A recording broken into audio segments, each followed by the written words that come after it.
It's Star Wars Day! The Force of May be with you! That's how we do it in the UK.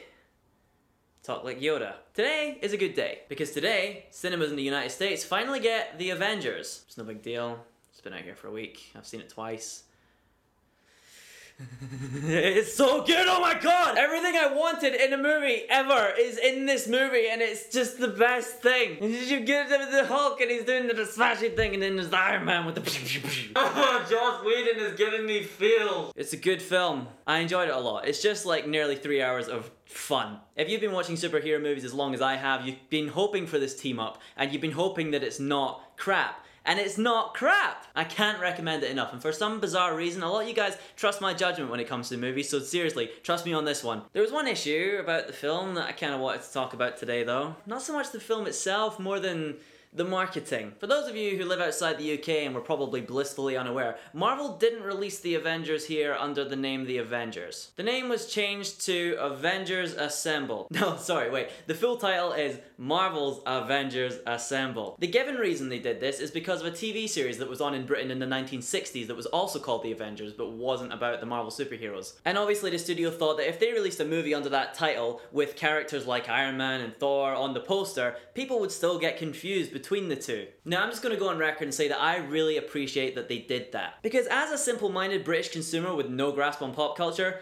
I would have been completely confused. I would have walked into that cinema expecting to see a movie remake of my favourite spy series from the 60s and been completely disappointed. And everyone in this country would feel the same, and we would revolt and we would boycott Marvel and Disney and Paramount and McDonald's and Ford cars. Because obviously the core demographic of superhero movies doesn't exist in the UK at all. We are all just doofuses who need things spelled out for us. I mean, I for one still don't know the difference between your and your. I don't know why the hero in Legend of Zelda isn't called Zelda. And will someone please tell me why there are more likes than views? Also, I legitimately can't ever tell the difference between two different things with the same name. Sometimes I'll like read my own name and I'll forget that I'm not Liam Neeson. It's a problem. So I'm really grateful for Marvel's decision to make the distinction between the Avengers and the Avengers. And as a thank you, I'd like to offer my services. It's no secret Marvel are going to make more superhero movies, probably for the other characters who appeared in the Avengers. So I've come up with a few handy alternative titles for these future films to make sure that we dim-witted consumers don't get confused again. Let's start with Black Widow. She's awesome. She's this kick-ass fighty lady with a dark past that would be cool to cover in a movie of her own. But with a name like Black Widow, the general public could think that it's a movie about spiders, and they don't like spiders, and the movie could fail. You need to make the distinction and show people that this is a strong female human figure fighting alongside the good guys. So that's why I propose Marvel's Black Widow fighting Shield Lady.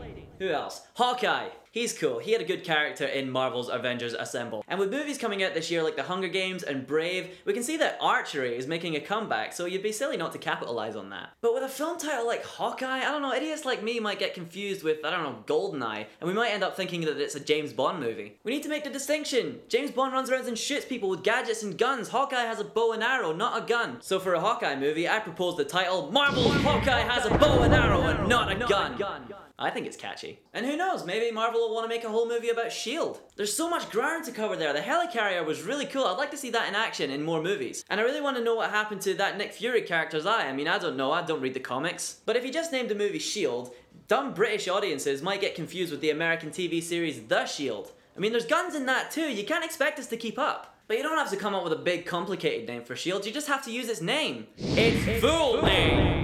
So Marvel, if you're watching, there you go, there's some ideas. Take them on board, work with them, and then get back to me, maybe give me some money. But make sure you transfer it to my bank account. I'm not very bright, so if I see like cash or checks, I'd usually confuse it with bread and end up just eating it. As for the rest of you, go see The Avengers, it's great, even if you have to see Marvel's Avengers Assemble instead. And then let me know what you think in the comments. I want to see if we have the same tastes and things. Until next time,